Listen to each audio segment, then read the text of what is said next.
Итак, уважаемые коллеги, кто присутствует очно в аудитории и те, кто по ту сторону экрана в онлайн-режиме подключился к нам, мы переходим с вами ко второй части нашего второго дня форума. И сейчас у нас предполагается калейдоскоп мастер-классов, повышение мотивации к обучению и вовлеченности в образовательный процесс. Мы решили его назвать так, калейдоскопом, потому что действительно вы сейчас познакомитесь с практиками, причем в такой интересной интерактивной форме, участвуя сами в качестве фокус-группы. Вы будете иметь возможность познакомиться с опытом работы наших ведущих методистов-тьюторов. Итак, уважаемые коллеги, первый мастер-класс «Использование игровых технологий в образовательном процессе» представит Александр Максимович Дурябин, учитель информатики физико-математического лицея-интерната. Кроме того, это наш методист кафедры точных наук.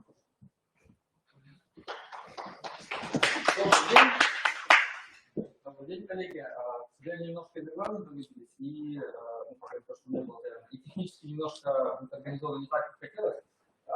В идеале вы должны были сидеть за компьютером с интернетом, поэтому я чуть позже расскажу, как мы переделали наш формат. Я бы хотел рассказать о том, какие игровые технологии каким образом мы применяли с коллегами в учебном процессе, в том числе и для учителей. В частности, я сегодня хочу показать вам реальную игру, которую мы проводили на летнем самосборе у Бажанова Ильи Ивановича в этом году, этим летом. Назывался у нас, собственно, геокэшинг. Давайте я немножко пропущу. Каким образом было организовано сие мероприятие? В силу разных обстоятельств я был, собственно, в командировке в Сочи, коллега, который был с организатором, был в Питере, а учителя, которые были участниками данного процесса, они находились в основном республике, но кто-то находился тоже за пределами республики, поэтому это был онлайн-геокэшинг. Что было сделано и каким образом? То, что вы сейчас видите, это, скажем, начало игры, некая преамбула, где самое главное, мы участникам процесса рассказали, что происходит. Поэтому, опять, если говорить про детей, учителей, неважно кого, можно здесь что-то шуточное сделать, но в любом случае должно быть обязательно некое правило игры, да, то есть кто играет, как в каком виде ответы и тому подобное. Вот здесь, в данном случае, так как это был, ну, собственно, июнь месяц, начало июня, собственно, это конец учебного года, у нас была такая преамбула, что у нас некий коллега учителей Василий, который очень хочет в отпуск, но, к сожалению, пока еще не может, потому что отчеты и так далее, всем вам это знакомо. Поэтому единственный пока что отдых для него это сон. И вот ему снится нечто, что он должен как-то разгадать и дать ответы. Собственно, вся игра состоит всего лишь из 5 заданий. Ну, всего лишь, на самом деле, игра у нас рассчитана была где-то на час 10. Для некоторых фанатов она продолжалась 1,5 часа, то есть игра на самом деле такая была непростая, на самом деле, потому что здесь нужно определенный опыт. Я вам подскажу, на что можно обращать внимание. Собственно, второе. Кстати, если что, презентация есть, можно не фотографировать, она будет со всеми заданиями отдельно, со всеми подсказками, потому что я понимаю, что, ну, во-первых, не все удобно читать, а во-вторых, мало ли захотите использовать. Да? Собственно, что нам нужно будет сделать и на что обращать внимание? Понятно, что у людей, которых опыта мало, во всяких там квизах, геокэшингах и тому подобное, немножко сложновато, да? Поэтому мы игру старались сделать в средней сложности, на что желательно обращать внимание. В таких заданиях очень часто какие-то слова выделяются специально, специально написано неправильно, специально написано с больших букв, специально какие-то подсказки, но акцентируя повторами и так далее. Вы сейчас это увидите, тоже я буду на некоторые моменты акцентировать внимание. Здесь, собственно, это вкратце описано. Да? Ну и сказано, что ответом на задание будет скриншот с Google карты. Почему именно так и какие, кстати, трудности были? Это тоже надо учитывать в момент подготовки. Мы на самом деле с коллегами все это тестируем, потому что не так все это просто, как может показаться. Почему именно Google карты и какие нюансы были? Нам по игре нужно было, чтобы участники могли наблюдать, так скажем, скриншоты с европейской части планеты. Да? Яндекс.Карты не всегда предоставляет то, что нужно, поэтому пришли к выводу, что Google карты. Но столкнулись с проблемой, что те учителя, которые были в школах, к сожалению, есть фильтры, которые сервисы Google блокируют, в том числе Google карты. Поэтому вот, при тестировании этого личности заранее об этом было сказано учителям, в принципе, у всех все хорошо сработало, либо администраторы как-то постарались на местах, либо с дома люди сидели, что опять онлайн-формат позволяет делать, очень удобно. Соответственно, каким образом взаимодействие было с организатором? То есть я, как один из организаторов, отправлял задание команду, то есть как только мне коллега сообщал, что команда выполнила задание, я высылал другое задание. Коллега, собственно, Алексей Николаевич Рогачев, который был в Питере, он принимал ответы от команд и фиксировал себе время прохождения, соревновательный какой-то был все-таки, хотя и так было достаточно весело и интересно. Ну и кроме того, мы как организаторы могли отвечать на вопросы иногда до тайминга. То есть Алексей Николаевич сидел у себя дома и фиксировал правильно-неправильно, и давал какие-то комментарии, если что-то нужно было поправить. Я, собственно, отвечал на вопросы до них. Других комментариев я не давал. Либо комментарий, что не могу ответить, да? Вопрос должен переформулировать. Вот. Тут уже сказано, Алексей Николаевич мог попросить любой кадр сделать, потому что непонятно, кто не то делает. Вот. Соответственно, первое задание. Давайте попробуем работать так. Предполагалось, что вы будете сидеть за компьютерами и Google карты видеть, но я думаю, некоторые задания, особенно первое, можно будет сделать совместно, как раз, если вы сразу будете задавать вопросы «да», «нет», я могу вам, естественно, помогать, на что именно смотреть. Но задание следующее, давайте я прокомментирую. То есть часто бывает так, что подумаешь о чем-нибудь перед сном, а ночью это обязательно приснится. Вот и Василий в полудреме начал смотреть не сначала французскую романтическую комедию 2001 года, а только название забил. То есть опять, да, первое, что как бы, какое-то название должно быть. То есть мысль, что надо будет разгадать название. Да? Простое название, одно лишь имя. То есть опять же, есть несколько акцентов, что вот имя должно быть. Ну, уснул, соответственно, да? Во сне гулял по какой-то улице, идут будильник, проснулся. Да? Понял, что гулял он по улице, где снимался фильм, который он смотрел. Что?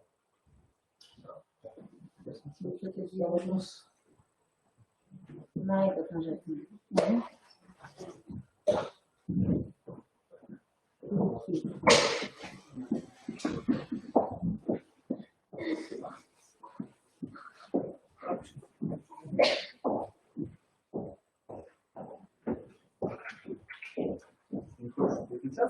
Так, то есть, давайте покажу, что происходит. Перейти в следующий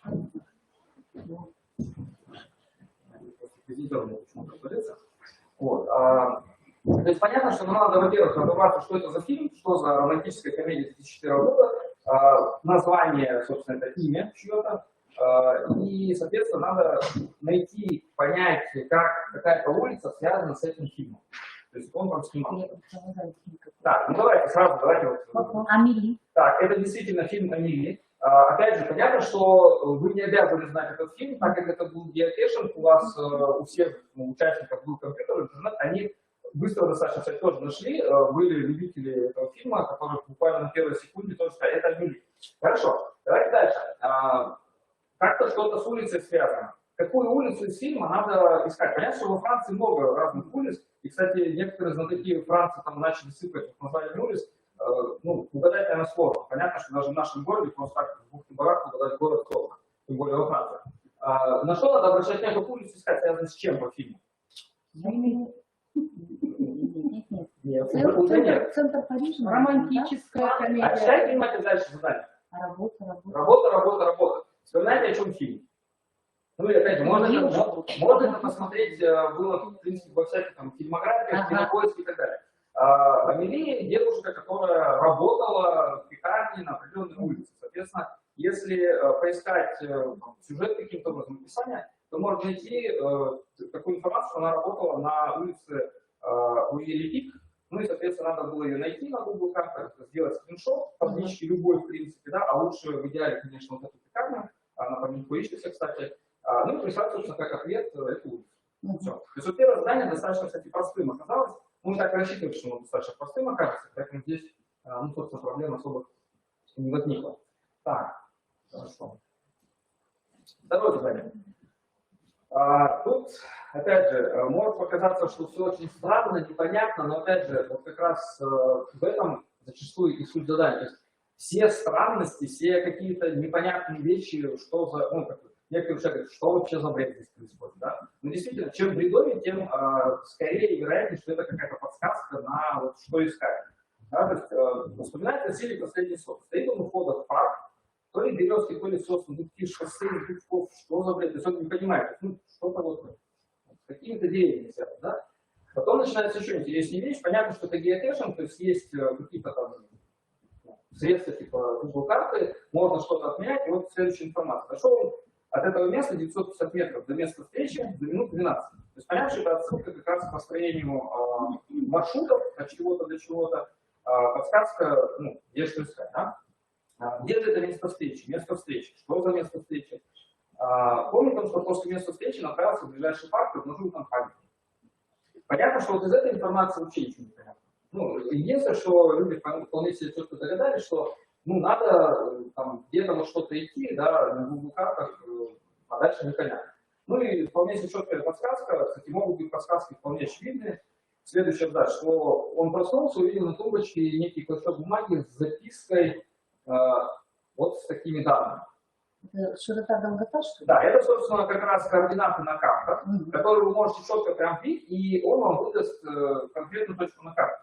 Соответственно, когда вы вбиваете эти координаты, можете потом проверить, вы оказываетесь недалеко от парка, который называется Питерский парк, у входа в парк. Что делать дальше? Да, то есть вот надо оттуда куда-то пойти 910 метров, примерно 12 минут.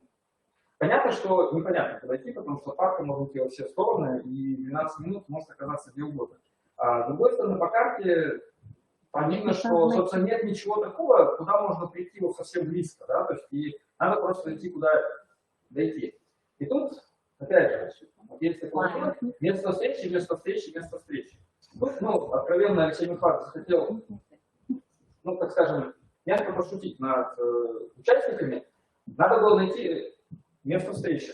Это кафе, называется место встречи. Оно прям так и называется на карте, можете проверить. Оно как раз, если вы координаты выберете, оно будет в зоне видимости, по вашему счету, чуть-чуть там сдвинуться влево-вправо. Оно так и называется.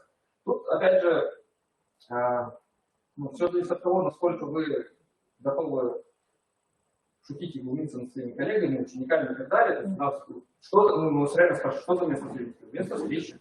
Ищите место встречи. Понятно, что место встречи, какое место встречи? Но место встречи, оно прямо так написано, место встречи. Там, когда находили кафе, дико радовались, что действительно нашли место встречи. И оттуда нужно было найти уже путь до ближайшего парка, все по-честному, ближайший парк. На Google картах и на панорамах видно, в парке есть памятник, ну, соответственно, памятник Всеволоду Боброву. Ну и, соответственно, картинку надо было сделать и прислать. Вот. Вот такое задание. Оно, кстати, оказалось, ну, мы думали, оно сложнее, кажется, оказалось не сильно сложным, единственное, с местом встречи некоторые моменты были, но в целом, в принципе, справились. Вот. Следующее задание. Задание номер 3. Тут, на самом деле, очень интересно. Мы думали, что задание будет прям очень легким, но оказалось как-то ровно пополам. Да? То есть половина команд очень быстро справилась, половина очень сильно задумалась. Задание звучит следующим образом. Василий любит ездить на разных машинах и не только. В разных странах. Ездил всегда аккуратно по правилам. И вот ему снится четверка. Но опять же, многоточие, понятно, что это как бы некая мысль, где вот надо остановиться и подумать. Да? То есть, наверное, это неспроста. Что за четверка? Странно все это. Остановился на пешеходном переходе в левой полосе. Да? То есть, опять же, как он, что в левой остановился? Да? Что за четверка? И понимает, что все-то знают эту четверку, и там, где полосы левые, и там, где правые. Вот все задание. Давайте как бы подумаем. Да? То есть, ну, первая проблема, которая у многих возникла, что за четверка? То есть те, кто разбирается чуть-чуть в машинах, почему-то начал очень активно думать про четверку машин. Это не четверка машина, если даже давайте подумаем, какие есть мысли, что кроме машины может быть, что за четверка, и где это вообще, что это? Четверка странка. Так, четверка странка. Может быть, подземные переходы, там же их 4 как раз. Так, подземный переход. Хорошо, ну, не всегда 4, но может быть. Частенько 4. Ну да, перекрестки. да. Ну не всегда. И тем более левый и правый полос. Да. Так вот, давайте подумаем, здесь что-то про страны, про левые и правые полосы. На что это может навести? В общем, если левая полоса, это, скорее всего, британские какие-то страны. Вот, то есть это какие-то страны, где Да, восстановление да, движения, левая что-то связано с Британией и подобными странами. Хорошо, плюс очень замечательно. Теперь, ну, что остается? Да? Он остановился пропустить кого-то там. Да? Где он мог остановиться и что за четвертое? Лошадей, что ли? Это там тройка, наверное, была. Ну, теоретически четвертый может быть. Кареты же катают там. Ну, хорошо. Ну, тогда, опять же, нет, мысль, кстати, неплохая. Ну, тогда, дальше как надо развить, да? То есть, ну, что за лошадь, это лечь брыками, да? Это где-то Англия. Так, уже Англия, хорошо. Но смотрите, сказано, что четверка, понимаешь, что все эту четверку знают, где полосы левые и правые. Памятник, посвященный 4 каким-то лидерам. Не лидерам, не знаю кому. То есть что-то, что знают все Битлз, везде. кстати, Кто-то, да, да, хорошо. Замечательно. Остается все-таки, ну, Ливерпуль, да? Да, замечательно. Все, сказали практически. да, Хорошо. Ливерпуль. То есть понятно, что, собственно, это Битлз, та самая четверка, остановился он на пешеходном переходе. Ну и, собственно, надо найти то место, где был сделан кадр, где они переходят на пешеходный переход. Все. То есть задание, ну, не знаю, как вам, вот, опять же, можете как-то обратно дать, насколько для вас это легко не легко. Вот когда мы играли, ровно пополам разделились команды. Кому-то прям совсем легко стало, кому-то кто-то вот ударится в четверку, машины куда-то в ту сторону. Ну, вообще сообразить сразу, это не легко. Нет, ну никто не видит, что он сразу должен. Да. Но тем, ну, как бы, тем, кому было легко, это задание сделали, ну, где-то за минут 7-10. То есть, ну, это как бы нормальное время для выполнения задания. Это, некоторые минут 15-20 даже делали. Но задание в целом, мне кажется, несложное. Ну, мы, по крайней мере, планировали, что оно одно из самых легких. Вот, оказалось, что не самое. Ну, потому что машины били стол. Ну да, то есть, мы сейчас... Нет, машина это перекрестки, правильно. Да, смотрите, здесь такой момент, с одной стороны, надо как-то сделать, чтобы задание было все-таки худо-бедно связано, да, не просто набор слов. С другой стороны, надо постараться и навести на нужную мысль, и, ну, не сильно как бы прям откровенно. Поэтому, да, то есть машины здесь, наверное, уместны в плане, там, он ехал, да, вот, но задание, откровенно, оказалось чуть сложнее, чем мы думали, хотя мы все игры тестируем, и при тестировании на там, своих коллегах, на учениках, оно в целом было легким достаточно. Вот. Поэтому, ну, как-то так. Следующее задание, я думаю, будут некоторые проблемы, потому что без интернета, без ну, как бы, поиска, наверное, будет сложно. Отдельные моменты давайте мы, наверное, попробуем. Да? Следующее, к тому же... Рим. О, видите, сразу уже почти все хорошо. Приснилось Василию, что он весь в воде. Проснулся, аж мир перевернулся. Ну, первое, что вы сказали, может, кто-то не сказал. Мир перевернулся, специально, то есть это Рим. Да?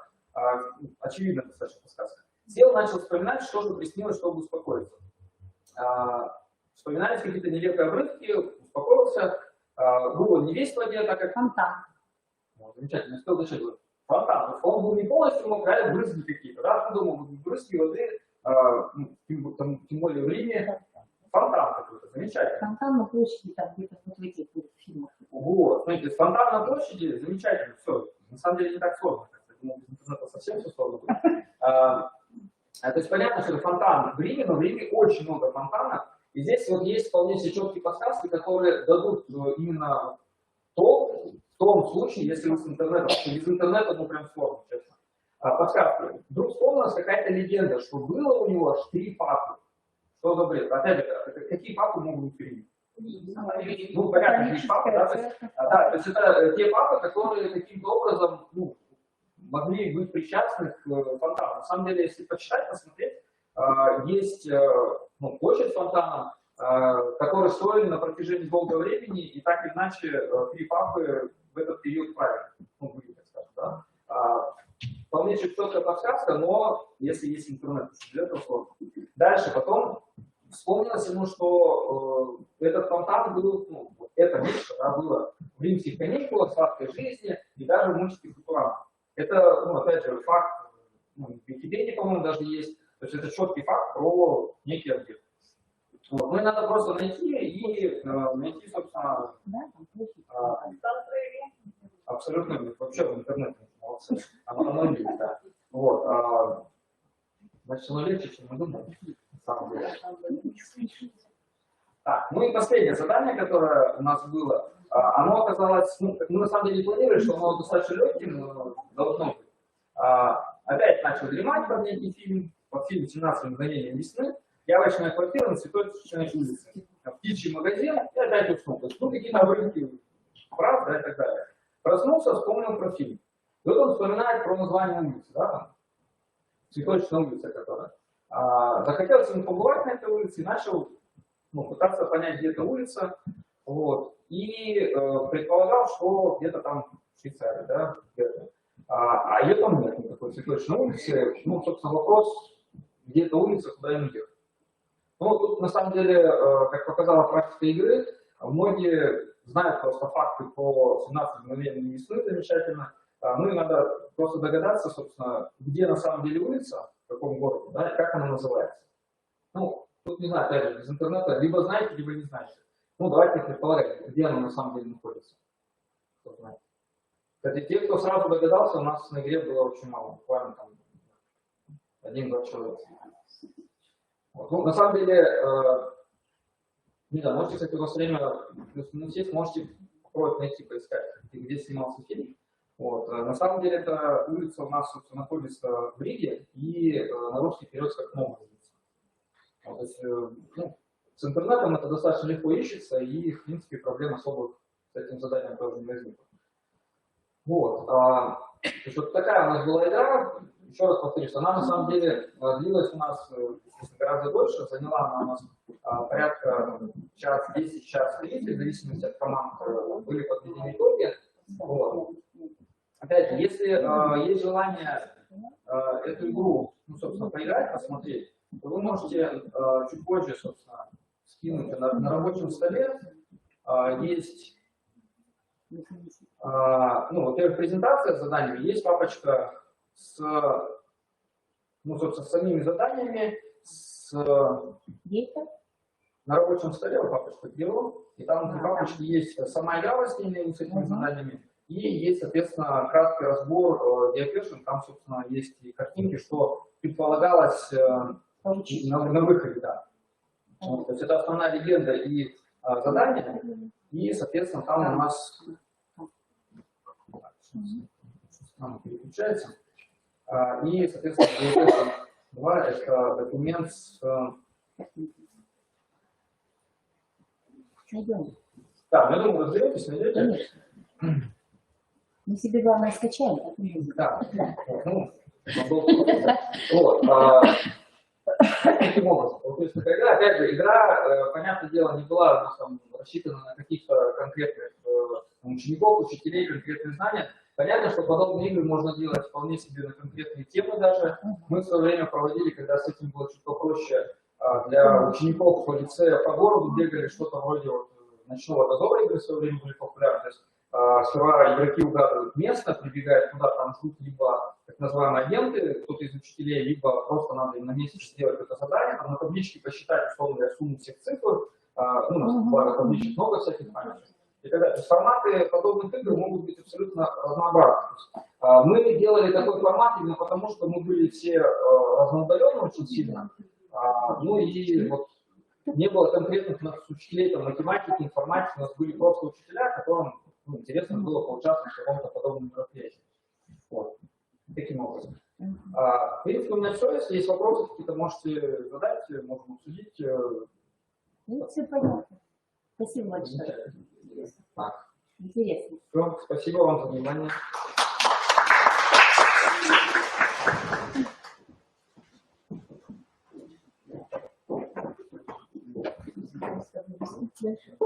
Надо писать. Да? Ну, давайте.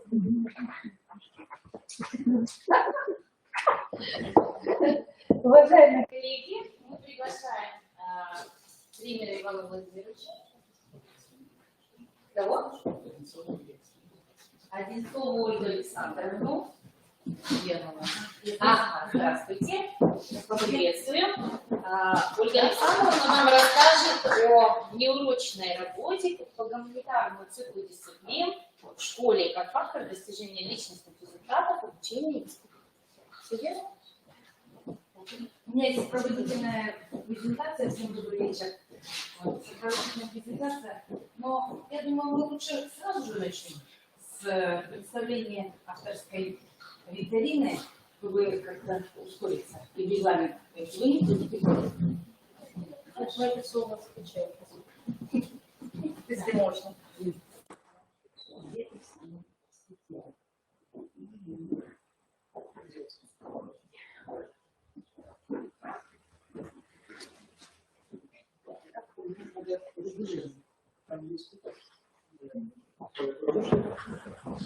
Можно вот такие прикрыть? Боюсь, что это плохо видно, может быть.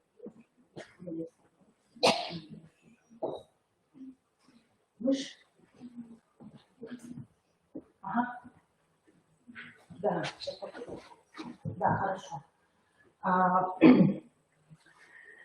Эта викторина была создана 75-летию победы Великой Отечественной войны, но потом она немножко преобразована. И вот в таком формате. Почему не на весь экран, сейчас объясню, потому что чтобы возможно было детям и на планшете использовать. Давайте посмотрим.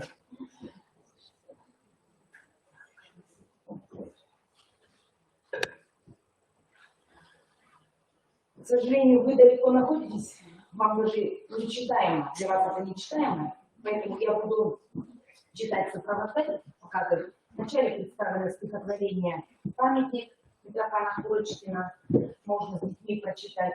И потом, вот, чтобы нам как-то детей погрузить в мир, ну, вот, настроить на серьезный вклад, вот здесь есть у нас аллея памяти.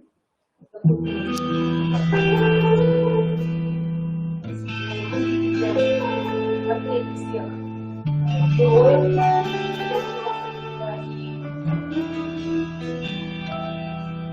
Ты знаешь, так хочется жить, наслаждаться восходом багряным. Жить, чтобы просто любить всех, кто живет с тобой рядом.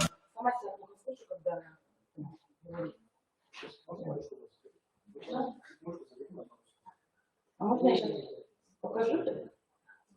А не трогай?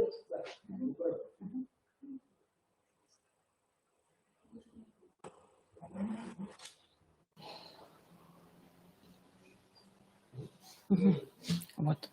Значит, после просмотра клипа предлагается ребятам сама викторина. Ну, так как я учитель-филолог, у меня построено на материале литературы и краеведения. Здесь что-то с просторов интернета, а что-то в авторские прямо фотографии. Вот прямо пошла в парк, сфотографировала. И вот первый вопрос. Но прежде чем вопросы задаю, я объясняю, что по ходу отгадывания вопросов посмотрим, поговорим, побеседуем. Учащиеся должны, если правильный получают, говорят правильный ответ, то они получают цифру. Почему, зачем эта цифра, они потом поймут, в конце будет как бы интрига, вот чтобы такая была. Назовите место, откуда отправлялись добровольцы на фронт, потому что именно отсюда, начиная с 23 июня 1941 года, отправлялись защищать свое отечество более 50 сыновей и дочерей Коми. И вываливаются ответы, как варианты. Это пристань на реке Сысола, это аллея памяти или площадь Габова. Ну и мы с вами, соответственно, поиграем. Я вам озвучиваю, вы мне говорите. Вы запомнили? Так, аллея памяти, да? Вот давайте. Извините, но это ответ неверный. А вы же хотите узнать верный ответ? Вот можно кликнуть сюда. И вот тут говорится, что это было на пристани. Это если сейчас по локации начало улицы Куратова. Закрываем. И уходим на такой бумажный самолетик. То есть вы уже не получили первую цифру, которая нам нужна. Нам нужно собрать 11 цифр, да? Коми-поэт Серафим Попов написал стихотворение «Реквием». Не выплакать мужских суровых мук, глаза солдата жесткие, сухие. 3 матери тебя оплачут, друг. Мать Коми, Украина и Россия. Какому поэту-фронтовику посвящены эти строки? И опять варианты ответов предлагаются. Это Ивану Куратову, Ананию Прокопьевичу Размыслову или Павлу Георгиевичу Доронину. Ваши варианты. А? Дети тоже говорят. Куратов. Ну, давайте. Куратов в какое время жил? И Великое ушло. Ничего. Точно? Уже все. Точно не Куратов. Значит, у нас два варианта. Или Доронин, или... Давайте. Ананий Прокопьевич Размыслов. И вот видите, уже у нас выходит циферка 5. Но она на второй позиции, не на первой. Помним, да? Значит, на первой у нас пока зависла. Хорошо, все. Идем дальше. Третий вопрос. Вспомним, как русская сила солдатская немцев за Волхов гнала. Станем и чокнемся кружками стоя. Мы в братской друзей боевых. Выпьем за мужество павших героями. Выпьем за славу живых. Как имя первого героя нашего земляка Николая Васильевича Плеснина связано вот с этим стихотворением Юрия Стякова? Варианты ответов. Это Николай Оплеснин звал за собой бойцов для обороны города Волхов. Второй вариант. Николай Оплеснин освобождал город Волхов, или Николай Оплеснин трижды переплывал реку Волхов. Третий вариант. Абсолютно верно. Осенью переплывал реку Волхов. И вот у нас выходит цифра 15 на третьей позиции. При этом говорим, кто такой Николай Васильевич Оплеснин, герой Советского Союза. Вываливаются вот наградные документы. Опа, сейчас я чуть-чуть. То есть дети видят вот материалы наградного листа Николая Васильевича Оплеснина. Все. Забрали цифру 15. Идем с самолетиком, летим далее. Далее. Герои Советского Союза Оплеснин, Марков, Гущин, Тимушев учились в Коми-пединституте. Вот здесь, если я на каждого кликну, точно такой же наградной лист появится. То есть могут ребята и с документами поработать. Вопрос следующий. Вот эти 4 героя Советского Союза учились в Коми-пединституте. Я сама в этом отделении училась. Если вы понимаете по локации, то это напротив Вечного огня. Сейчас снесли, да? Вот. Какое учебное заведение размещалось в здании института в годы войны? Варианты ответов. Ухтинский университет, Ленинградский университет, Петрозаводский государственный университет. Петрозаводский. Хорошо. Коллеги, вы разрешите, я закрою окно? Мне что-то очень зябко. Прямо дует сильно.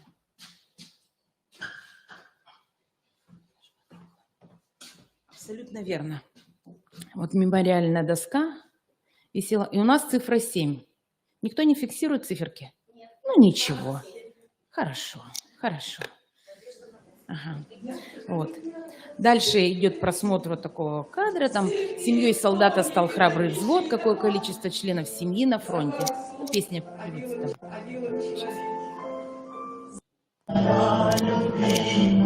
Да. По-моему, на площадке Коми-драматического театра было. Вопрос. Какое количество членов семьи на фронте, да? Варианты. От 9 до 50, 9 человек и более 50 человек. Ваши варианты. 9, наверное, да? Ответ неверный. Но мы хотим узнать правильный ответ. От 5 до 50, и все это можно посмотреть. Там все еще зависит от рода войск. Но, в принципе, от 5 до 50. Так, идем дальше. У нас зависла циферка, зависла пока. Да? Вот. Потом знакомимся со стихотворением Юшкова «Балатон широкий». И в этом стихотворении говорится о том, что парень Вычегодский погиб, вот, сложил голову на балатоне широком. Стихотворение не буду сейчас читать. Вопрос следующий. А где это такое озеро Балатон? Варианты ответов. В Польше, в Венгрии, во Франции. Ну, давайте посмотрим. Ответ неверный. Да. Этим героем был, вычегодским, вернее, парнем, героем был Хатынзейский Андрей Гурьевич. Озеро Балатон находится в Венгрии. Тоже вот документы, наградной лист. Так, все, опять у нас на 6 зависло. Ничего страшного. Имя героя Советского Союза, нашего земляка, уроженца Уссысольска, ныне Сыктывкара, носит одна из площадей. Назовите фамилию, имя героя. Вот видят детки, что это за площадь. Можем даже проговорить, что это конечная 18-го автобуса, да? Так, и, извините, не расслышал, что вы сказали? Какие?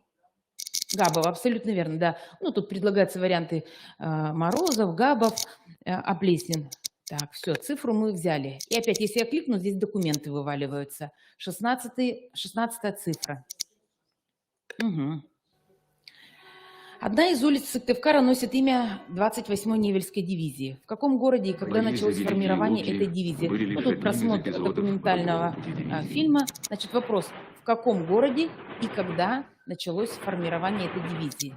Вы же понимаете, что тут будут провокационные моменты, да? В Котласе, в Невеле и еще в городе Великие Луки. Где же у нас формировалась вот эта 28-я Невельская дивизия? Абсолютно верно. Так, циферка 2. Тут можно из стихотворения Владимира Тимина еще прочитать Невель, да?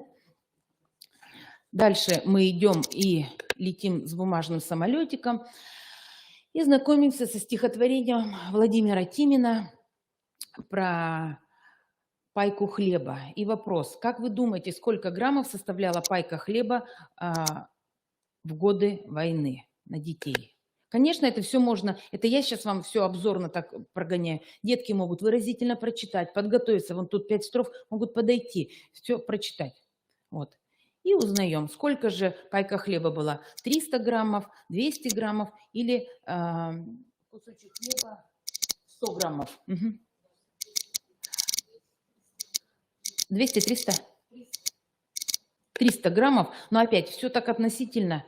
Блокада Ленинграда, это совсем другие, допустим, да? Ну, мы взяли цифру 6. Идем, летим дальше. И, по-моему, уже у нас последний вопрос. Благодаря деятельности нашего земляка было организовано производство танков, которым не было равных в мире. В 1944 году ему было присвоено звание Героя Советского социалистического труда за выдающиеся успехи в деле выполнения выпуска танков и артсамоходов. Назовите имя нашего земляка. Варианты ответов. Это Вячеслав Александрович Малышев, Николай Вячеславович Малышев, Александр Васильевич Малышев. Но дети, если честно, они сразу говорят: о, это в орбите, это 25-я школа. Но имя Малышев вот как будто на слуху, и улица Малышев. Ваши варианты? Васильевич? Там варианты: Вячеслав Александрович, Николай Вячеславович, Александр Вячеславович. Хорошо. Неверно. Да ничего страшного. Зато мы будем знать, что на самом деле он... Да, вот вываливается, видите, как раз перед 25-й школой. Вот. Что мне надо, я ходила, фотографировала прямо по городу. Вот. И потом горвоенкомат в 40-е годы находился на месте мемориального комплекса Борисова и Мамченко. Дайте полное название комплекса сегодня. Варианты ответов: «Вечный огонь», мемориал «Вечная слава», тут все долго прочитывается, да, и мемориал памяти погибших в годы войны. Какой вариант? Ну, давайте «Вечный огонь». Ответ неверный, потому что правильный ответ вот этот. Да? И цифра 29. Теперь все, мы уже собрали все циферки, что-то собрали, что-то не собрали. Ага, ну как будто бы собрали. Вот они вываливаются, все эти цифры. А потом я говорю, вы обратили внимание, да? Первая отдельно, потом 4 и потом 5. Говорю, соотнесите вот все эти цифры с алфавитом. Ну и какая фраза получается? Я думаю, вы догадались? Ну, абсолютно верно. Все. Ну и потом опять переходим на главную. Источники все вот есть. Сейчас все это важно, да? Все методические рекомендации, если вот здесь проработать, да? Вот я кликну. Вот они тоже там, ой, вываливаются. Вот. Ну что, я представила вам свою вот такую викторину.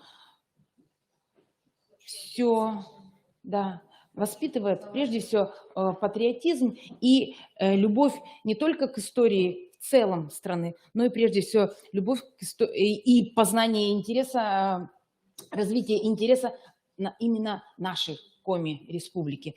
Ну, не будем лукавить, и мы ведь где-то чего-то не знаем. Я когда собирала, я ведь тоже, да, поэтому пусть детки развиваются. Мгм. Да, все. Она является также методистом кафедры филологического образования в нашем центре. И еще и учитель Русского языка и литературы. Школы. Наш школа номер 12. Имени Кошелева. Вопросы какие-то есть? Мы можем отпустить его? Спасибо большое, Ольга Александровна. Еще раз спасибо.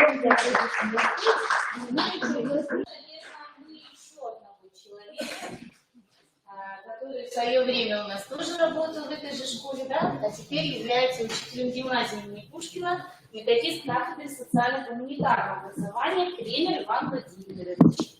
Иван Владимирович расскажет нам, каким образом реализуется проектно-исследовательская деятельность через курсы биоручной деятельности на примере своего предмета истории.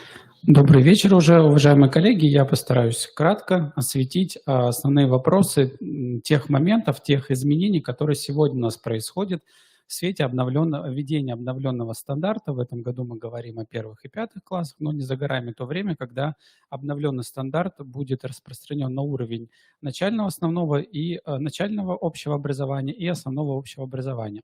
Так вот, говоря о реализации проектно-исследовательской деятельности, мы понимаем, что данное направление для нас является обязательным. Выполнение исследовательских работ, выполнение проектных работ является одним из условий, например, завершения основного общего образования, выполнения индивидуального проекта.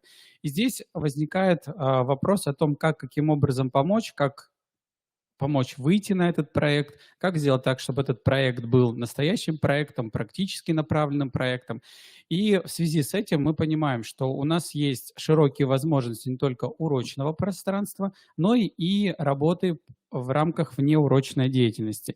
И поэтому мое выступление как раз будет сегодня об этом. Так, что-то не то сделал, наверное. Все, нашел. Ага. Так вот, во-первых, да, мы должны четко понимать, о чем мы с вами говорим.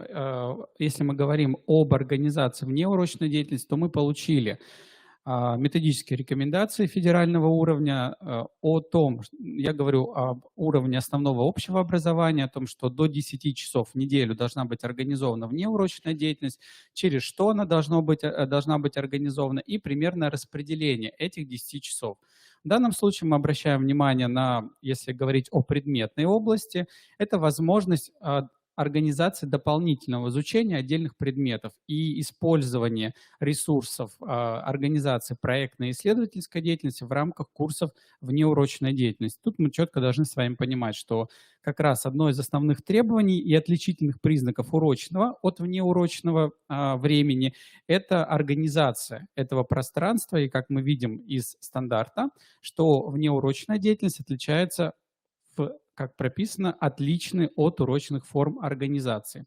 В этом случае из личного опыта мы говорим о необходимости сделать эту внеурочную деятельность познавательной, интересной, ну и самое главное, замотивировать наших учащихся посещать эти внеурочные занятия, поскольку они не являются обязательными, да, должны исходить из собственного желания. Ну и говоря о значимости проекта, то есть уникальная возможность у нас сегодня курсы внеурочной деятельности соединить с проектной деятельностью и организовать. И понимая, что проект – это не только требования, которые предъявляются к выпускникам, оканчивающим основное общее образование, но это определенные навыки, умения, в том числе и диагностика метапредметных результатов в рамках проектной деятельности у нас может быть осуществлена. В практике своей деятельности имел опыт организации курсов внеурочной деятельности. На примере своего предмета, эта история, с учащимися занимался в течение нескольких лет по программе «Исторические квесты». Вообще сама квест-технология достаточно интересна, и она в себя включает как раз комплекс проектных работ, которые можно потом вывести на защиту индивидуального либо группового проекта. Организация курса «Исторические квесты» построена от обучения к практике, практикоориентированный курс в полной мере, предполагает, что на первом этапе идет ознакомление, что такое квест. Очень часто мы путаем два главных для меня понятия, и не первый год уже говорю, что игра по станциям и квест – это разные вещи. Да, и пытаюсь донести эту информацию, но не всегда мы видим, что то, что называется квестом, является квестом. Вот поэтому на первой части программы курса внеурочной деятельности мы четко понимаем, в чем разница между квестом и игрой по станции. Проигрываем примерно квест, мной уже составлены отдельные квесты, ссылки будут далее, если кто-то хочет ознакомиться с этой технологией. Но и уже непосредственно результатом курса внеурочной деятельности, то, что мы можем вынести на промежуточную аттестацию, поскольку она должна быть в рамках курса внеурочной деятельности, это составление и организация квест-игры по сюжету и по направлению, теме исторической, естественно, которые выбирают сами учащиеся. В данном случае можно говорить о том, что эта программа была испытана, эта программа в практике была проведена, и учащимися, которые со мной работали в рамках курса внеурочной деятельности, были подготовлены два исторических квеста. Это по мифам Древней Греции, и вы видите один из вариантов, это развертка этого квеста, то есть как он выглядит, что это из себя представляет немножко позже. И второй квест, который был составлен, это для учащихся 5 класса был проведен на муниципальном уровне квест. И второй квест – это по великим географическим открытиям для учащихся 7 класса, исходя из содержания. Точно так же на муниципальном уровне, на уровне города Сыктывкара этот квест был проведен. Дальше. Если мы говорим о том, каков алгоритм составления квеста, вот тут есть ссылочки, да, где из личного опыта. Первоначальный опыт – это был составление квестов по литературным текстам, то есть здесь и коллеги-филологи могут понять, что это достаточно просто. Первый мой личный опыт был в далеком, наверное, 2010 году, когда, прочитав поэму Пушкина «Полтава», за вечер родился квест. Ну, это достаточно просто, понимая, как это составлять. Потом появлялись квесты литературной тематики в рамках предметных недель в союзе с филологами, когда мы работали. Это квест по Лескову. Этнокультурный компонент добавил квест по Столповскому. Ну и вот следующий уровень развития, уже отойдя от литературных текстов, мы ушли к историческим текстам. И вот совместно с группой ребят, которые посещали курс внеурочной деятельности «Исторические квесты», два квеста как раз было составлено. Они выступали с этими квестами на городских конференциях и тоже становились призерами и победителями этих конференций. То есть вот реальный результат, к которому можем прийти. Теперь очень коротко, как составить квест. Вы поймете, что это несложно, и преломить его к своему собственному предмету можно. 3 основных элемента, которые мы должны понимать, что есть у квеста. Первое – это сюжет. Сюжет – это может быть тема, блок тем, раздел в рамках вашей образовательной программы, либо в рамках курса внеурочной деятельности. Ну, на примере истории говорю, что это мифы Древней Греции, например, нас заинтересовали. И курс внеурочной деятельности позволяет углубить эту тему и выйти за пределы школьной программы, то есть это одно из направлений, дополнительное изучение этого предмета предполагается, либо великие географические открытия, либо была попытка, но не доведена до конца, например, мы хотели сделать квест-игру по английской буржуазной революции, но потом утонули в героях, персонажах, и всеобщая история как-то тяжеловато давалась 8-классникам, поэтому мы как-то потом быстро уехали на тему великих географических открытий, и достаточно быстро это получилось. То есть первый шаг, когда мы говорим о квестах, необходимо подумать конкретную тему в рамках вашего предмета, Если это предмет филологии, то вообще все идеально. Вот, практика проведения литературных квестов достаточно хороша, позволяет понять, насколько учащийся познакомился с текстом и может ориентироваться в этом тексте. И такой первоначальный срез прочтения можно очень хорошо проглядеть. На уроках истории, соответственно, свой элемент, на уроках других предметных областей тоже можно подумать, какие это темы. То есть главное – это проработать сюжет. Дальше, когда мы уходим, то есть понимаем, в сюжете должен быть, как и в любом мероприятии, должен быть загруз, то есть какая-то проблема. Да, например, у нас в мифах Древней Греции была проблема, что Зевс потерял память. Он искупался в озере, мифологическое, вспоминаем озеро, и потерял память, и необходимо было ее восстановить. То есть вот эта проблема становится основой загруза на квесте. Это небольшая мини-сценка, в которой участники знакомятся с правилами игры, в которой участники знакомятся с главной своей задачей, что им необходимо выполнить. Дальше идут герои.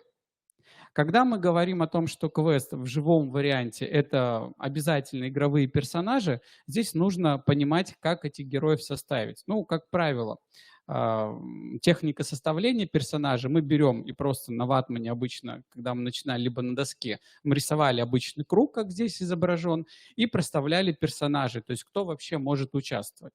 То есть придумать персонажей. Дальше. Эти персонажи должны быть между собой взаимосвязаны.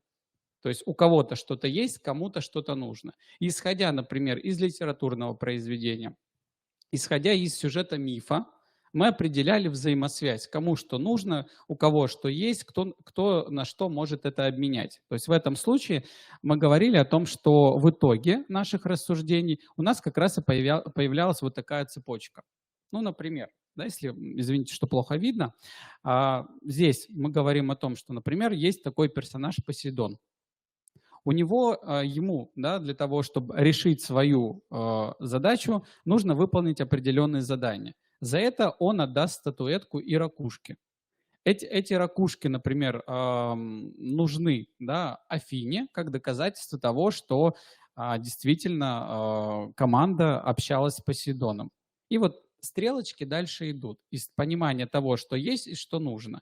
И вот так выстраивается логическая цепочка. То есть она может выстраиваться по-разному. Да? Можно в виде круга, можно двойной круг сделать. Это в зависимости от того, насколько вы способны и можете вот эти все логические связи перегрузить. Да? При этом можно добавлять лишних персонажей. Например, в этом квесте лишним отвлекающим персонажем был Аполлон, который заставлял выполнять задания, а потом просто убегал, ничего не отдавал. Ну, все считали, что так нужно, все персонажи важны, но мы понимаем, что когда идет игра, она предполагает временной отрезок, и побеждает тот, кто проходит первым. То есть доходит до конечной точки, это до Гермеса, да, у которого есть зелье для Зевса, и он потом, как вестник богов, может долететь до Зевса, и это зелье даст, и он все вспомнит. И хэппи-энд в этом случае наступает. И самое главное, что здесь, да, то есть мы первое, выбрали сюжет, второе, определили, кто у нас будут действующие лица и связали их логической цепочкой. И самое важное, да, это прописывание графа ролей. В этом случае мы четко должны понимать, что в классическом варианте, в квесте живого действия, к персонажу можно подходить не один раз. И это в правилах игры оговаривается. И поэтому, когда мы привлекаем волонтеров для организации квеста, мы прописываем ему граф ролей. Да, то есть в этом случае такой универсальный граф, который может быть представлен. То есть имя героя, его внешний вид, например, да, чтобы, если это литературное, опять же, описание, это еще и работа с текстом в рамках неурочной деятельности, развития читательской грамотности, почему бы нет. И прописываем его внешний вид для того, чтобы подготовить атрибуты, подготовить костюмы, чтобы это было красочно, красиво, запоминающееся. Действие это было для тех команд, которых мы пригласим. Обязательно мы прописываем в этом графе ролей, что может быть у этого персонажа, да, что есть у персонажа и что ему нужно взамен, чтобы отдать его вещь, которая у него есть. Ну и потом действует правило 3 кругов. То есть когда первый раз команда подходит к этому персонажу, этот ознакомительный круг. То есть они должны понять, кто перед ними, что он делает. Возможно, уже на первом круге объяснить, что у него может быть. Да, то есть вот такие общие сведения. Когда второй раз команда подходит, он уже может в открытую выполнять какие-то действия, например, если у него есть ракушка, он может с ними играться, их пересчитывать, например, да, чтобы четко команда понимала, ага, кто-то спрашивал там ракушки, а эти ракушки вот у него есть, но он просто так не отдаст. То есть нужно понять, что у него есть и что он может, на что он может их обменять. И третий круг проходит в том случае, он произносит свою реплику в том случае, если команда приносит ему искомую вещь. И так это все логически выстраивается, и мы можем видеть как раз вот этот граф ролей, который, сейчас, минуточку, Дима сбилась, граф ролей, который представлен у нас вот таким описанием. Это все ложится в методическую разработку, где у нас есть описание, цели, задачи, где у нас есть полная цепочка выкладывается, да, и где у нас есть полные реплики. То есть вот этот практический этап, этап проектирования, да, мы как раз и проходим в рамках курса внеурочной деятельности, и потом уже выходим на квест. То есть в этом случае, как показывает практика, для участников команд, для участников, которых мы приглашаем команды, да, внутри образовательной организации можно сделать, можно это провести на уровне муниципалитета, имели опыт дважды проводить. То есть это все всегда очень интересно проходит. Поэтому здесь как раз мы можем, наверное, в какой-то степени помочь и дополнительно мотивировать наших учащихся с помощью организации внеурочной деятельности, то есть вот та самая форма отличная от урочной деятельности, когда действительно всем интересно, все работают в единой команде и добиваются тех самых результатов, да еще и выходят на проектную деятельность. То есть вот таким образом можно организовать, можно работать и совершенствоваться, и свои навыки, что-то новую технологию для себя узнавать, и работать на достижение всех групп планируемых результатов наших учащихся. У меня все, очень коротко постарался. То есть если кому-то нужно, то эти все разработки представлены, то есть можете пользоваться, да, то есть по ссылкам они представлены где-то дальше. Да? Вот, поэтому если есть вопросы, задавайте. Ну, да, то есть по этому случаю. Литературно, да, то есть я говорю, что Полтава, вечер и все готово. А вот по Столповскому немножко тяжеловато шло, но там и тема была заявлена, то есть необходимо было этнокультурный компонент и дети войны. Поэтому к этому произведению обратился. Исторически тяжелее, кстати, писались, чем литературные.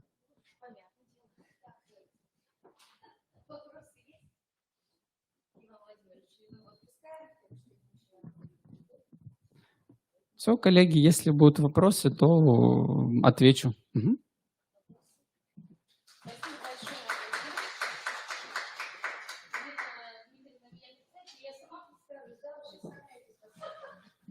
Хорошо. Итак, коллеги, я себя представляю, я учитель биологии, так скажем, да, обычной поселковой школы, поселок Жешев, средняя общеобразовательная школа номер 3. Являюсь также заместителем директора по методической работе, ну и старшим методист кафедры естественного научного образования Республиканского института развития образования. И я хочу представить вам небольшой материал, который мы реализуем на базе нашей школы, поскольку там, вот она, которая реализуется на базе нашей, меня слышно, надеюсь, да, потому что я вроде бы такая громкоголосая достаточно, которая реализуется на базе нашей школы уже не первый год. К этому мы пришли не сразу скажу. Были у нас ошибки определенного плана, я о них тоже скажу. Ага, вот это. Да-да-да. Не загружать? Так, ну... Начну с того, что с небольшой преамбулы такой. Представим себе, то есть такой многоквартирный дом, в котором есть лифт. Дом достаточно большой, то есть где-то 16 этажей. И все жители этого дома жалуются на то, что лифт очень медленный. Скажите, пожалуйста, что надо делать, чтобы жалобы прекратить? Что приходится долго ждать этот лифт. Каким образом? Что еще раз? Денег нету, чтобы заменить новый. Починить. А он нормальный, просто он медленно двигается. Ходить своими ногами, наверное. Ходить своими ногами. Ну, в общем, я хочу сказать, что так называемая служба вышла из положения, они повесили рядом с лифтом зеркало. И жалобы прекратились. Почему? Потому что люди приходили к лифту, прихорашивались, присматривались, осматривали себя, и время для них протекало незаметно. Я к чему это сейчас говорю? Сейчас появилось у нас, можно, да? Угу.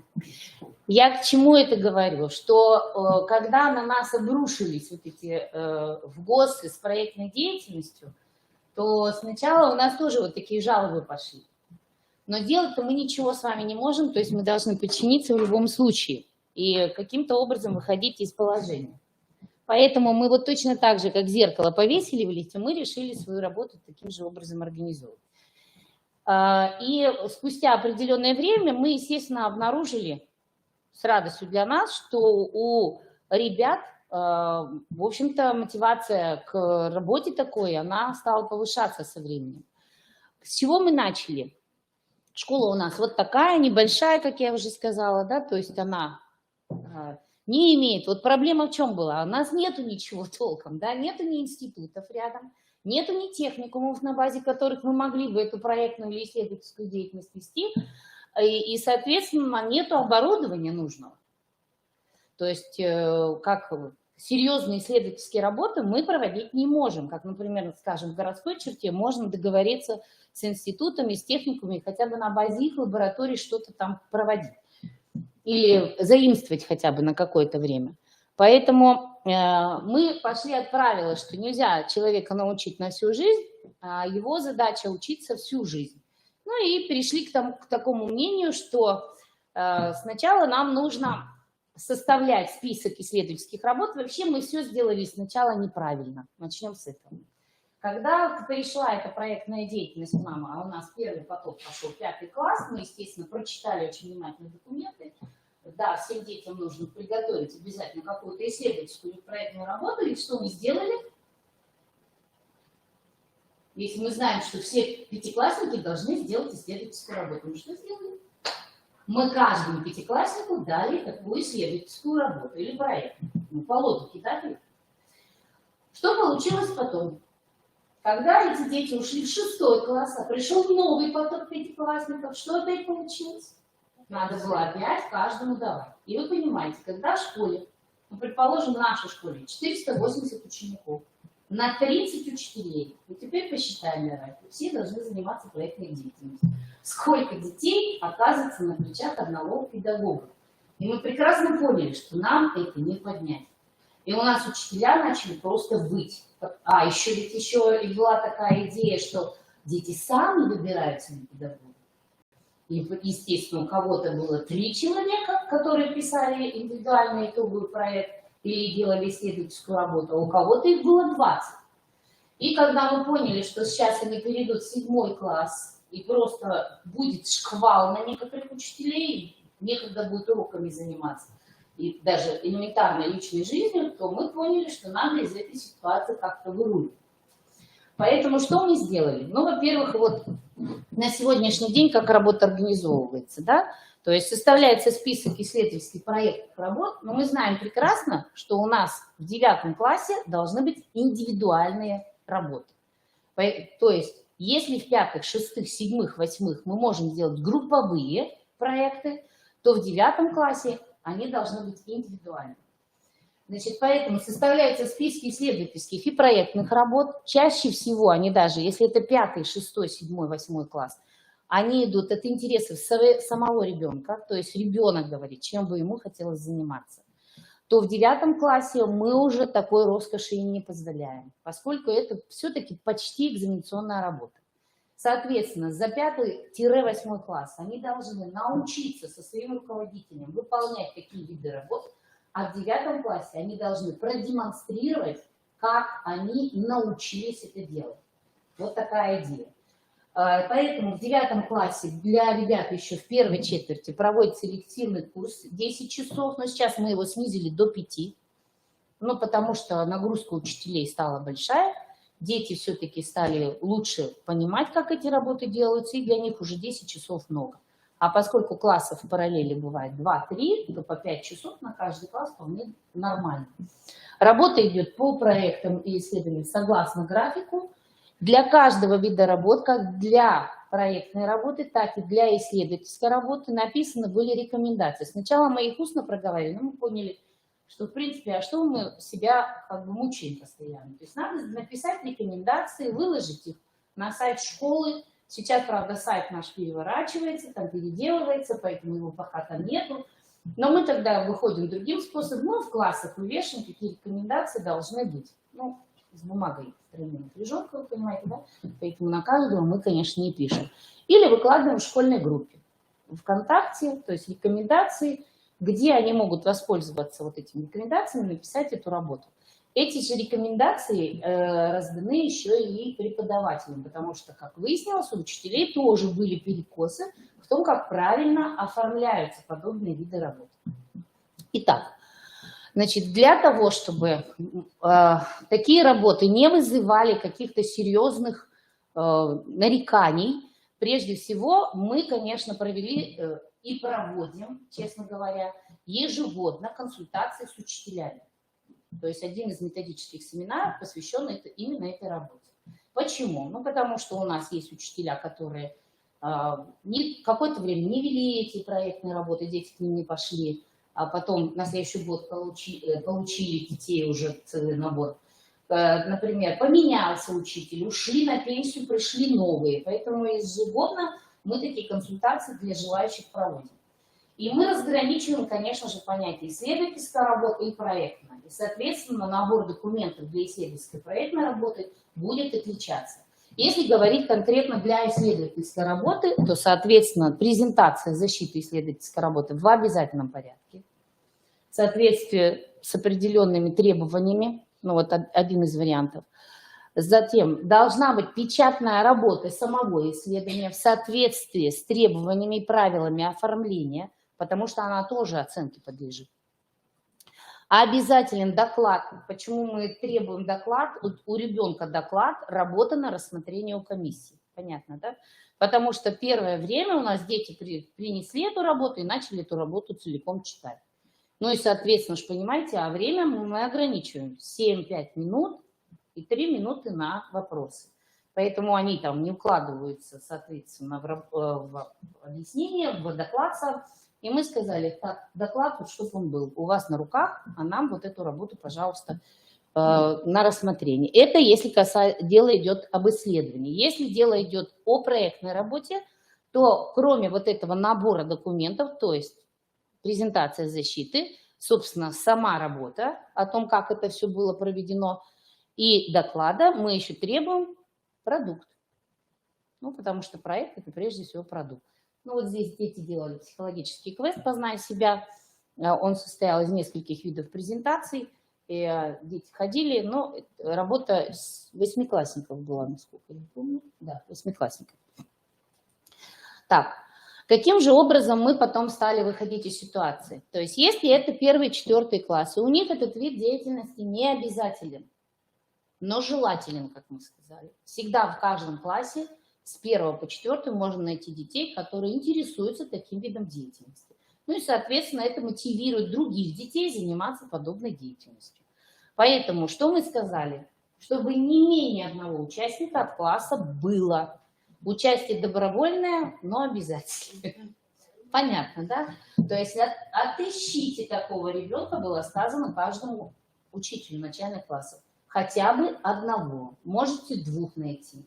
И, честно говоря, у них работы бывают иногда даже вот вообще очень красивые. То мультфильмы дети первоклассники снимают, то роботов делают. То есть там вообще такое поле деятельности очень хорошее для них. Тему они выбирают самостоятельно, иногда родители, конечно, подсказывают, ну или с помощью учителя. Вот эти виды работ 1-4 классов, для них организовывается защита работ на конференции для малышей, она называется «Открытие». Проходит она у нас в марте-апреле. Те, кто выигрывают на этой вот конференции, то есть получают призовые места, отправляются у нас на муниципальный конкурс, который называется «Первые шаги». Как правило, наши дети очень неплохо там выступают и занимают призовые места, первые, вторые, вот, как правило, у них дипломы всегда есть. То есть не сертификат участника, а именно диплом. Что касается 5-6 классов. 5-6 классов здесь уже участие обязательное, групповое или индивидуальное. Всегда в классе находятся дети, которые говорят: я хочу делать один. Ну, хочешь, ради бога, давай, будешь делать. Единственное, что хочу сказать. Дети наши знают, что у учителей ограниченное количество мест. То есть на каждого учителя определено 6 работ до 8 класса. То есть 5-8. 6 работ. Если ребенок пришел и говорит: можно я у вас буду делать проект? Да, пока место есть. Но, честно говоря, ко мне сколько не приходит, я всех беру, потому что я не умею отказывать. Так получилось, что дети раз хотят, но ради бога, давайте делать работу с вами. А так вообще есть лимит, чтобы не было 20 у одного, одна у другого. Дальше тема выбирается обычно самостоятельно, ну или с помощью учителя. Но мы предлагаем обычно так. Дети подходят: а что вам интересно? Исследовательской работой хотели бы позаниматься или проектной работой? Ну вот, например, дети хотят исследовать поведение кошек. Нет, биологи. Давай попробуем. То есть надо методику подобрать, вот будем работать. Защита здесь проводится у ребят в рамках учебного предмета или же на классном часу. Иногда на уроке 1 час в неделю у меня времени нет, я иду договариваться с классным руководителем, давайте послушаем этот проект вот на классном часу. Срок апрель-май. Дальше, что касается лучших проектов, также отправляются на муниципальный конкурс. Ну, у них редко бывает, потому что у них сроки обычно позже муниципального конкурса. Вот. А что касается вот уже 7-8 класса, они уже защищают при экспертах. То есть есть конференция для них, она называется «Юный исследователь», она проводится в марте-апреле. Здесь тоже обязательно участие, в отличие от 5-6 класса, где может быть вообще классный проект, один на класс. Здесь малыми группами они работают. Тема также выбирается самостоятельно или с помощью учителя. Здесь мы попадаем обычно на конкурсы, и поэтому вот 7-8 класс иногда у нас защищается вот так вот на районной конференции «Шаг в науку», где они демонстрируют, что у них получилось. То есть какие самые интересные работы мы обычно туда отправляем. Тоже участие результативное достаточно. Итак, 9 класс. Когда начинается 9 класс? Вот сейчас. Ну, уже все выбрали, естественно, в сентябре, где кто занимается. 9 класс получает в сентябре месяце список тем. Список тем в каких-то предметных областях. Поскольку в этом году у нас много детей, значит, определено было, что в каждой предметной области будет 6 тем. 6 тем, которые учитель написал. То есть здесь выбора нету. Он определенный есть выбор, но они не могут сами себе тему придумать или ее как бы обозначить. Учителя обозначивают темы, их задача, я детей предупреждаю, завтра список тем будет висеть на большом стенде. Ваша задача подойти ко мне и сказать: я буду писать вот по этой теме. Единственное, почему они бегут обычно, потому что кто успел, тот и получил тему. То есть одну тему 2 ученика выбрать не могут. Ну уж понимаете, по какой причине? Чтобы плагиатов не было. Поэтому они выбирают, иногда приходят: вот я вот эту тему буду выбирать. Я говорю: занято уже. Да? Ладно, пойду посмотрю другую тему. То есть вот они получают такой список тем. Здесь они уже работают самостоятельно. То есть если до 8 класса у них обозначен был даже на титульном листе руководитель исследования или проекта, соответственно, мы спрашиваем с руководителя за качество работы. Понимаете, да? Поскольку их задача руководителя что сделать? Научить такие виды работы делать. В 9 классе они демонстрируют то, чему они научились за это время. Соответственно, у них даже на титульном листе уже стоит не руководитель, а тьютор. То есть человек, который консультирует, сопровождает. И от 9-классника зависит, насколько качественная его работа будет. Положение об индивидуальном проекте на уровне 9 класса четко прописано. Тьютор никакой ответственности за качество выполненной работы 9-классниками не несет. То есть это уже задача вот 9 класса, продемонстрировать то, что они научились делать. Защита проходит в январе, редко в феврале. Понимаем, по какой причине, потому что впереди еще будет у нас итоговое собеседование, ОГЭ, подготовка к ОГЭ, поэтому вот мы решили, что срок такой. Когда первый раз мы пробовали, это был апрель, и у нас получилось наложение, детям было довольно сложно. Поэтому мы обозначили срок январь-февраль. И, значит, какие исследовательские работы? Ну вот перед вами список. Вот такой список им дается. Они сюда обозначат, и такой список я потом формирую и его вывешиваю. То есть то, что выбрал, и даю учителям. Учителям с какой целью даю? Они сами за детьми не ходят. Сразу говорю, но они хотя бы видят, кто у них эти темы выбрал. То есть ребенок теперь должен сам подойти к своему руководителю и с ним переговорить, вот что я думаю, это так, ну, а тьютор, естественно, подскажет, как сделать более правильно. Рекомендации на руках, поэтому они защиту проходят вот в январе, как раз защита такого индивидуального проекта в 9 классах. Что касается 10 класса, если внимательно прочитать документы, то мы увидим с вами, что у 10 классов не предметная работа, а полипредметный должен быть проект. Полипредметный или надпредметный, или межпредметный, но не внутри одного предмета. То есть в 9 классе это математика, вот проект по математике, в 10 нет. Мы долго думали, что делать, поскольку у нас все-таки, еще раз повторюсь, нет условий для того, чтобы проводить серьезные исследования. Хотя мы даже выходили на медицинское учреждение, например, да, попытка что-то сделать на базе больницы, но тоже не очень так удачно все получалось, поэтому мы пришли к тому, что нам нужно как-то выходить, исходя из требований и потребностей своего учреждения. И мы уже смотрим, что нам в школе надо. Вот у нас в школе организовывается обычно междисциплинарный день обучения. Мы на базе 10-11 класса создали клуб «Клевер». Это клуб создателей интеллектуальных игр. У нас проходят спортивные фестивали. У нас работает теперь ШИПЦ, школьный информационно-библиотечный центр, в рамках которого действует школьный музей. Он только-только стал формироваться, то есть 2-3 года ему всего лишь. Поэтому у нас мы детей стали туда отдавать. То есть работать они должны вот на базе этих вот, в этих как бы местах получается. Защиту они проходят именно перед администрацией школы в мае. Ну, если есть у нас гости в этот момент, мы зовем гостей из других школ, они тоже у нас смотрят. Итак, междисциплинарный день обучения. Вот такой междисциплинарный день обучения был организован в прошлом году учащимися 10-11 классов. Работа здесь уже не индивидуальная, она все-таки такая мини-группы, да, идут по 2-3 человека, иногда 4. И они готовят эти мероприятия сами, как правило.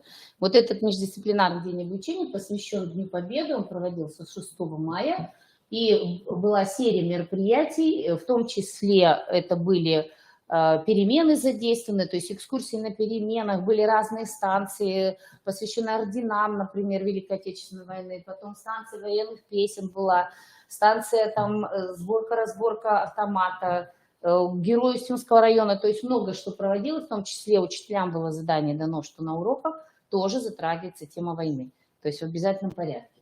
Ну вот такой день достаточно активно прошел и заканчивался у каждой группы определенным каким-то вот таким крупным мероприятием, например, рисунки о мире для детей младшего возраста, потом смотр строя песни, концерты, вот такая достаточно большая работа проводилась. В этом году мы это повесили на 10 класс, то есть у нас будет это вести 10 класс. 11 класс у нас обычно проводит метапредметную неделю. Метапредметная неделя в этом году у нас же 3-й раз будет проходить.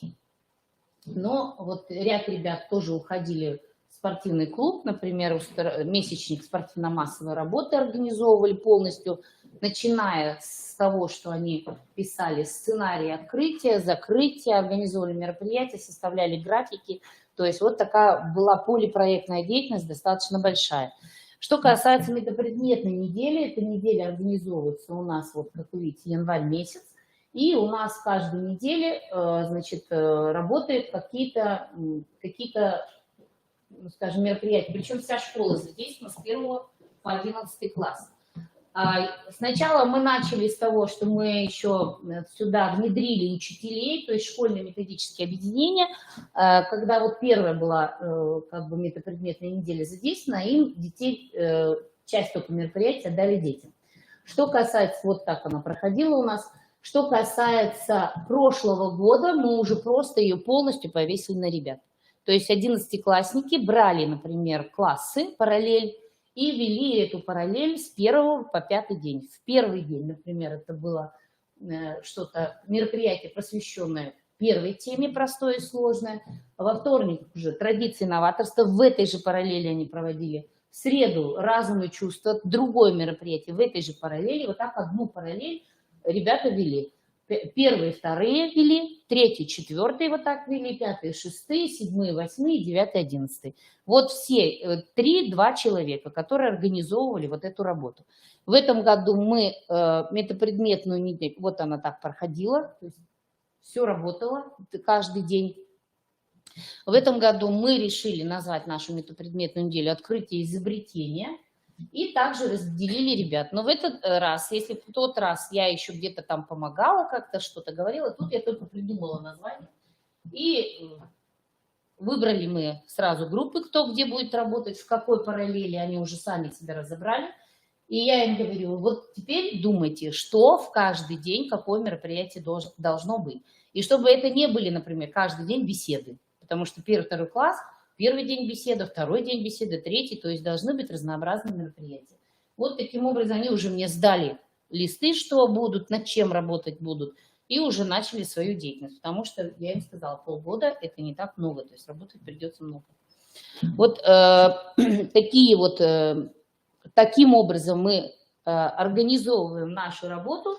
И вы знаете, несмотря на то, что сейчас идут обновления ГОС, мы поняли, что пока мы двигаемся в правильном направлении, ничего менять в этой системе своей мы пока не намерены. То есть нам очень комфортно на сегодняшний день, мы все это поставлено на четкие рельсы, дети все прекрасно понимают, все знают. Самое главное, очень высокий уровень самостоятельности ребят вот в этой деятельности, особенно когда они приходят в 10-11. То есть их даже, я не успеваю, например, на мероприятия ходить, все. Они же идут часто одновременно, я могу на одно прийти, на второе прийти. Обычно вот учителя, которые детей своих приводят на это мероприятие, говорят, что уровень очень, очень достойный у ребят вот этих проведений. Ну и как вы понимаете, чему дети учатся, старшеклассники? Коммуникатировать, создавать, творить, да, соответственно, в разных областях, пользуются интернетом активно. То есть вот такая вот работа у нас ведется. Вопросы? Вопросов нету? Как всегда, да? Все уже устали. Ну что ж, я предлагаю слово Ирине. Мы пропустим. Нас в следующий раз обязательно пригласим, и Ирина особо нас покажет. Коллеги, мы заканчиваем. Понимаем, что мы уже устали интервью, все-таки работа была действительно плодотворная. И, как кажется, как вы сказали, все-таки площадка удалась, поскольку вы сегодня в рамках практикума поработали, познакомились друг с другом, приняли для себя эффективные методы и приемы, которые можно использовать в работе. И закончим мы сегодняшнее наше мероприятие на такой приятной ноте. Мы выдадим каждому из вас сертификат как признательность за то, что вы нашли возможность свою профессиональную сегодня прийти, поработать и поучаствовать в нашем мероприятии. Итак, Алла Петровна, Ванисик.